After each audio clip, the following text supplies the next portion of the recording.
আসসালামু আলাইকুম। সাবুদানার দুধ দিয়ে এত সুস্বাদু পায়েস তৈরি হয়, আপনারা এই ভিডিও না দেখলে বুঝতেই পারবেন না। এই সাবুদানার পায়েস যদি একবার খান তাহলে অন্যান্য পায়েস খাওয়ার কথা ভুলে যাবেন। এতটাই টেস্টি হয়।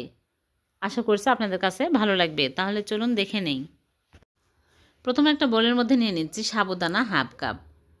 এখানে আমি হাফ কাপ নিয়েছি, আপনারা চাইলে আরও বেশি নিতে পারেন। তবে হাফ কাপ দিয়ে অনেকগুলো হবে। এখন আমি এর মধ্যে দিয়ে দিচ্ছি স্বাদমতো লবণ।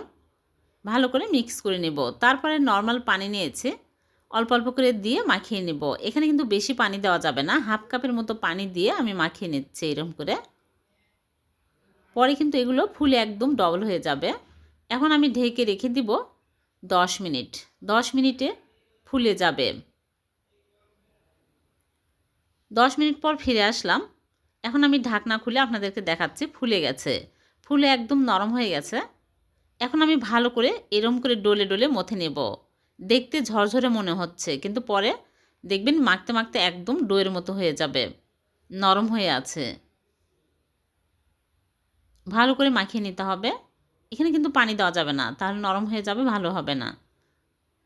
হাতে পানি লাগিয়ে ভালো করে মথে নেবেন, তাহলে একদম ডোয়ের মতো হয়ে আসছে। ভালো করে এরকম করে মথে নেব। এরকম শক্ত একটা ডো তৈরি করে নিতে হবে।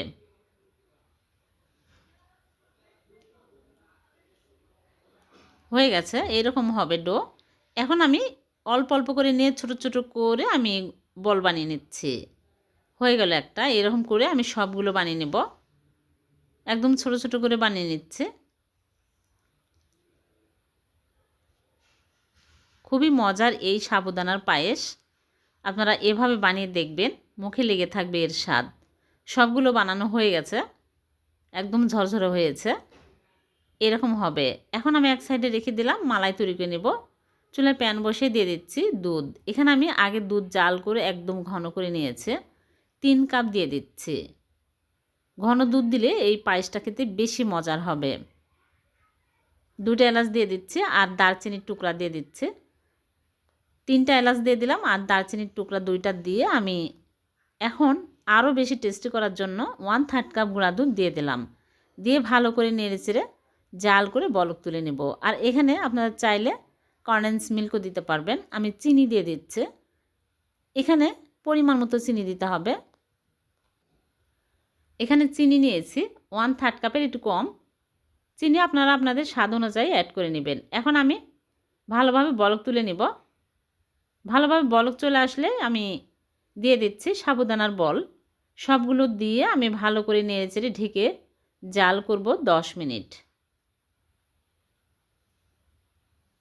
আর মাঝে মাঝে ঢাকনা খুলে নেড়েচেড়ে দিতে হবে, তাছাড়া কিন্তু তলায় লেগে যাবে। যেহেতু মালাইটা অনেক ঘন হয়ে আসছে। আবারও ঢেকে দিচ্ছে। আর উতলে পড়ে যেতে লাগলে ঢাকনা খুলে বাতাস বের করে আবারও ঢেকে দিতে হবে। আবারও ঢাকনা খুলে নেড়েচেড়ে দেব। এভাবে করে আমি 10 মিনিট জাল করে নিয়েছি। মালাইটা অনেক ঘন হয়ে আসছে আর ভালোভাবে বলগুলো সিদ্ধ হয়ে গেছে। এখন আমি এইরকম ঘন হয়ে আসছে, চুলা থেকে নামিয়ে নিচ্ছি।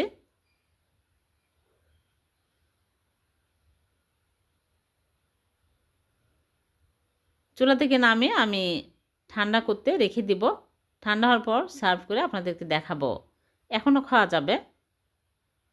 যারা গরম পছন্দ করেন তারা গরম গরম খেতে পারবেন। ঠান্ডা হওয়ার পর ফিরে আসলাম। দেখুন মালাই অনেক ঘন হয়েছে, দেখতে অনেক লোভনীয় হয়েছে। এখন আমি সার্ভ করে আপনাদেরকে দেখাচ্ছি কতটা মজার হয়েছে। এভাবে করে সাবুদানার পায়েস বানিয়ে দেখবেন, মুখে লেগে থাকবে। অনেক টেস্টি হয় আর খুব সহজ কিন্তু বানানো, যে কেউ খুব সহজে বানিয়ে নিতে পারবেন। ভিডিওটি ভালো লাগলে লাইক কমেন্ট শেয়ার করে দেবেন, অন্যকে দেখার সুযোগ করে দেবেন। আবার দেখা হবে এরকম নতুন কোনো রেসিপিতে। আল্লাহ হাফেজ।